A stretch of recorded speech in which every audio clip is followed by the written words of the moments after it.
प्रेम प्रणाम गुरुदेव। प्रणाम। मेरा यहाँ पास दो सवाल है। पहला सवाल ये है कि ये जो गैप है जिसने आपके शरीर को भी स्थान दिया हुआ है, मुझे भी स्थान दिया हुआ है, लोगों का इसमें रहना, होना और ये जीना क्यों नहीं हो पाता? पहला सवाल ये है। और दूसरा सवाल मेरा तेन त्यक्तेन भुंजीथा इस सूत्र पे है। तो आप हमारे दर्शकों को इसके बारे में बताइए।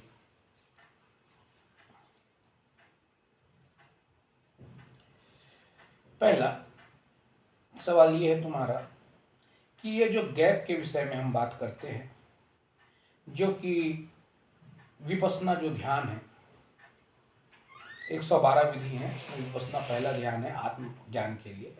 उसमें दो श्वासों के बीच जो गैप के बारे में कहा है, श्वास आती है रुकती है, सांस जाती है रुकती है, दो श्वासों के बीच जो ये अंतराल है ना, तो उसमें जो संवाद में कहा जाता है, वो पूछते हैं तो वो बताते हैं, मतलब माता पार्वती शिव जी से पूछती है कि मैं कैसे जानूं, सत्य को कैसे जानूं। तो भगवान शिव कहते हैं, जो पहली विधि है विज्ञान भैरव तंत्र की, कि 112 विधि में पहली विधि है कि जब श्वास भीतर आती है रुकती है शरीर के, और जब भीतर जाती है तब रुकती है। तो दो श्वासों के बीच का जो अंतराल है, जो गैप है, उस पर आप जीना चालू करो, अर्थात उस पर अपना अवधान, अपना ध्यान, अपनी ऊर्जा वहां पर लगाओ, अपना इंटरेस्ट वहां पर लगाओ। ठीक है। तो ये गैप पर जोर दिया गया, ये गैप पर जोर दिया गया, ये जो गैप है, ये जो गैप है, इस पर जोर दिया गया है।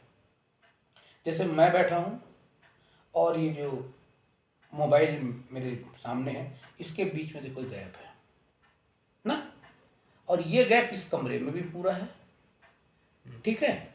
ये जो गैप है, यहां से लेकर जो चांद तक गैप है, चांद से लेकर सूरज तक गैप है, और लाखों लाख जो तारे हैं, जो पृथ्वी से भी कई गुना बड़े तारे हैं, नक्षत्र, सबके बीच गैप है। और इससे भी आगे की बात, जैसे हम कहते हैं ना सागर, हम समुद्र को सबसे बड़ा सागर कहते हैं ना, तो उससे भी बड़ा नक्षत्र जो सौर मंडल में है, तारे, उसका सागर, जहां तारे ही तारे हैं। और उससे भी आगे चलूं तो इन सब को पृथ्वी, जल, अग्नि, वायु, आकाश ना, ये जो तारे हैं, सूर्य, इन सब को जिसने अपने में रखा हुआ है, जैसे एक माँ होती है ना, अपने बेटे को, बच्चे को गोद में ऐसा झुलाती है, उसमें ताकत है ना, तभी तो उसको झुलाती है। तो ऐसे ही ये जो सूर्य, चंद्र, तारे ना, पृथ्वी, उसमें हम भी शामिल हैं। इस गैप ने सबको अपनी गोद में उठा रखा है। और बड़ी बात ये कि ये एहसास ही नहीं होने देता कि वो उपस्थित है। जैसे समुद्र में बहुत सारे जीव जंतु हैं ना, और समुद्र में ने उनको सबको अपनी गोद में उठा रखा है, मगर समुद्र में रहने वाली मछली को पता ही नहीं लगता कि वो समुद्र में है ना। वैसे ही इस गैप ने, ये जो अंतराल है, जो गैप है, ये गैप, इसने सारे चराचर को ना, पृथ्वी से करोड़ों गुना बड़े बड़े नक्षत्र हैं, तारे हैं, उन सबको गोद में उठा के रखा है। तो सोचो वो कितना ताकतवर होगा। और वो अपने होने का एहसास भी नहीं कराता। कहते हैं ना, परमात्मा एक है, सत्य एक है, और जो पूर्ण होता है वो अपनी ओर आकर्षित नहीं करता किसी को, क्योंकि उसे जरूरत ही नहीं है। और जो अपूर्ण है, जो अधूरा है, वो आकर्षित करता है। अखंड पूर्ण जो है वो राजा है, और जो सच्चा राजा होता है ना, उसको अपनी उपस्थिति बताने की जरूरत ही नहीं होती। जो छोटे मोटे होते हैं ना, छोटे मोटे राजा, वो अपने आप को बताते मैं राजा, देखो मैं राजा। तो ये जो गैप है, ये जो अंतराल है, जो गैप, जिसने इस शरीर को भी जगह दी है। जैसे ये प्लास्टिक का जो रिमोट है टीवी का, ये देखो गैप में हिल रहा डुल रहा है। गैप स्थिर है ना, गैप इसको जगह दे रहे हैं ना। ये देखो गैप रोक रहा है क्या, आपत्ति दे रहा है क्या? ये देखो जैसे पृथ्वी है, अब ये पृथ्वी मान लो इसको, या इसमें बहुत सारे जो तारे दिख रहे हैं ना, बटन, ठीक है, ये सारे बटन इसमें है ना, प्लास्टिक में ना। ऐसे बहुत सारे तारे, नक्षत्र, ऐसे पृथ्वी, ऐसे ये गैप में, ये देखो ये गैप में रख दी गई, ठीक है। अब इसी गैप से ऐसे हटा ली गई, फिर एक को रख दी गई। तो ऐसे ये जो कहते हैं ना, जो तारे टूटते हैं और व्हाइट होल से ब्लैक होल में चले जाते हैं और गायब हो जाते हैं, बड़े बड़े तारे भी ना। तो ऐसे ही पृथ्वी कईयों बार नष्ट हो चुकी है और फिर ऐसी इस गैप में बन भी गई और रखा भी गई। तो ये जो कमरा है, जिस कमरे में हम बैठे हैं, इस कमरे में सबसे ज्यादा क्या है, गैप है ना। जब ये कमरा अगर अभी हम तोड़ देंगे तो ये गैप टूटेगा क्या? जब ये कमरा नहीं बना था, आज से 15 साल पहले, तब ये खाली जगह थी ना, ये गैप, ये खाली जगह थी ना। और अभी से कुछ साल बाद एक कमरा जो मैं बैठा हूं टूट जाएगा, तो भी यहां पर जो हवा है और जो गैप है, हवा को भी उस गैप ने जगह दे रखी है ना। तो वो गैप अखंड है। और फिर मैं पुनः हर बार कहता हूं, सत्य एक है, आपने सुना है, परमात्मा एक है, आपने सुना है। तो ये जो गैप है, जो परमात्मा शब्द कहा गया, जो कहा जाता है कि एक सुई की नोक वाली जगह भी ऐसी नहीं जहां ये उपस्थित ना हो, ठीक है। तो ये जो गैप है, ये तो हर जगह है ना, चारों तरफ सब जगह गैप है ना। अब इस गैप को, जैसे हम शक्कर खाते हैं, रसगुल्ला खाते हैं, तो हमको सेंस आता है ना, प्रत्यक्ष। जैसे हवा है, दिखती नहीं है मगर सेंस में आती है ना। तो वैसे ही विधि है गैप को जीने की। गैप भी ऐसे ही सेंस में आता है। जैसे उदाहरण के लिए ये दिख रहा है ना, ये प्रत्यक्ष दिख रहा है ना, इसके बीच में गैप है, ठीक है, यहां भी गैप। तो इसी तरह से गैप की सिद्धि होती है। जब आप इन आंखों से इस गैप को देखने लगते हैं, तो खंड खंड में अपने को देखना है, छोटे खंड में गैप को देखना है, क्योंकि सब जगह है। तो ये छोटी सी टेक्निक से हम देखते हैं गैप को ना। जैसे ये कड़ा है, इसके चारों तरफ गैप है, देखो इसके भी चारों तरफ गैप है। ये मेरा हाथ में देखो, उंगलियां चारों तरफ गैप है। तो जब हम ये गैप को देखते हैं ना, क्योंकि ये आकार है के कारण निराकार हमको दिख पड़ेगा। अगर ये आकार नहीं होता ना, निराकार भी नहीं दिखता। इसीलिए जो शरीर दिया गया है ना हमको, ये शरीर,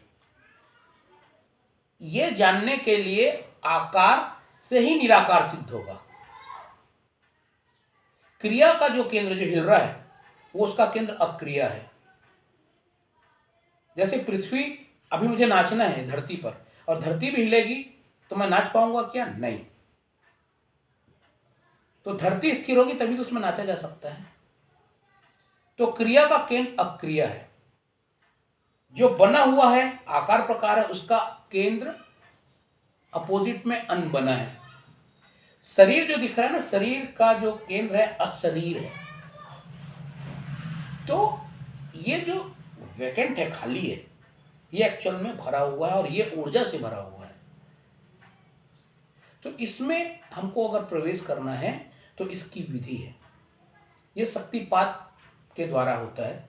शक्तिपात इसके लिए बहुत जरूरी है, शक्तिपात दीक्षा, क्योंकि सामान्य से दिखता नहीं है। इसमें अलग से बूस्टर डोज जो होता है, वो होने से अपने को वो चीज डेवलप होती है, ठीक है। और दूसरा तुमने पूछा तेन त्यक्तेन भुंजिता, जो भोगते हैं वही त्यागते हैं। इसका अर्थ ये है कि सबसे पहले हम आकार पहला और दूसरा निराकार, शरीर और असशरीर, आकार और निराकार। पहले हम आकार को समझ लें, निराकार तो सबका एक है, आकार अलग अलग है। आकार के कारण ही निराकार का भान होता है, आकार नहीं होता तो निराकार का पता ही नहीं चलता ना। तो सबसे पहले हम इस आकार का, प्रकृति जिसको कहते हैं, प्रकृति को समझें ना। तो ये पंच महाभूत से बना शरीर, पृथ्वी जल अग्नि वायु आकाश तत्व से जो बना ये शरीर है, ये जो चमड़ा है ये मट्टी है, पृथ्वी है। ये जो मुंह में लार है और इसमें 30% 70% पानी है, वो जल तत्व है। अग्नि जो हम सांस बाहर फेंकते हैं तो नाक के पास आपको गर्म लगेगा, जब आप सांस भीतर जाएगी तो ठंडा एहसास होता है, जब सांस बाहर आती है तो गर्मी का एहसास होता है, वो अग्नि तत्व है। वायु जो हम सांस आ जा रही है, आकाश जो दो श्वासों के बीच अंतराल है, वो आकाश। ठीक है, तो अब हम इस शरीर की प्रकृति को पहले समझें। इस शरीर में भूख, प्यास, नींद, ठंडी, गर्मी, काम, ऊर्जा ना का भाव आता जाता है। अब हम भूख का दमन करें, हम अगर खाना ना खाएं तो हमारा जो ध्यान है वो बार बार कहाँ अटकेगा, भोजन पे अटकेगा। रोटी दिखेगी आपको, सपने में भी रोटी दिखेगी, आप चांद को देखोगे ना तो चांद में भी रोटी दिखेगी। प्यास, अगर आप पानी नहीं पियोगे ना तो 24 घंटा मैं आपको बड़े से बड़े होटल में और बड़े से बड़े रेस्टोरेंट में और सुंदर से सुंदर जगह भी लेकर जाऊंगा ना, तो आपको केवल पानी की प्यास ही प्यास बार बार अटैक करेगी, घूम घूम के वही अटैक करेगी, वो उस जगह को जीने नहीं देगी, आपको उस माहौल को जीने नहीं देगी। ऐसी शरीर में ठंड लग रही है, ठीक है, तो अगर आप गर्म कपड़े नहीं पहनेंगे तो बार बार आपका ध्यान वहां पर जाएगा। काम ऊर्जा आपके शरीर में बनी है, वो प्रोडक्शन के लिए बनी है ना, ताकि प्रोडक्शन बढ़ता रहे और ये प्रकृति का कार्य चलता रहे। अब इसमें से आप जिसको भी दमन करोगे वो 24 घंटे आपके सिर में घूमेगा, रात में सोगे तो भी आपको घूमेगा, सब जगह वही वही घूमेगा। तो भोग क्या है? खाना, भूख लगी तो खाना खा लिया, प्यास लगी तो पानी पी लिया, यही भोग है ना।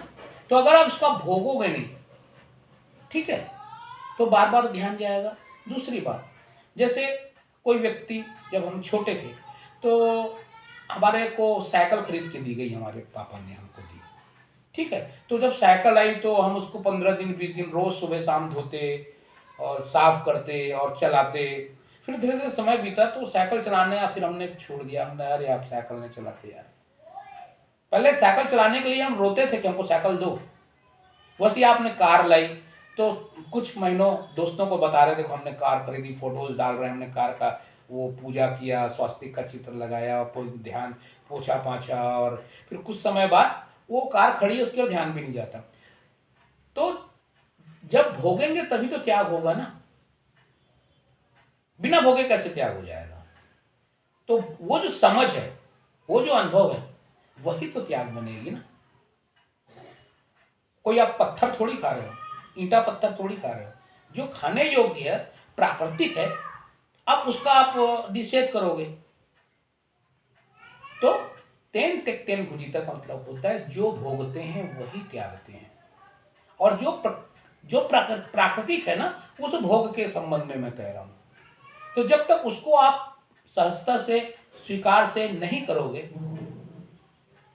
तो कैसे बनेगा? आपका ध्यान बार बार वहीं जाएगा। आपको प्यास लगी है, अब मैं बोलूं जानबूझ के मजे लूं, चलो ना चाय पी लेते हैं, चाय पीने से प्यास जाएगी क्या? नहीं। तो जब आप दमन करोगे तो मन पैदा होगा, ठीक है, दमन से ही मन पैदा होता है।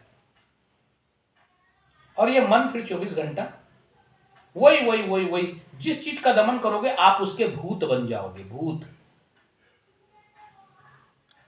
तो अगर आपको भीतर की यात्रा करनी है तो प्रकृति को समझना होगा, तब आपके भीतर कंपन नहीं होगा, सम्मोहन नहीं होगा। फिर सहजता से आप जो आपके भीतर अंदर बैठा सत्य है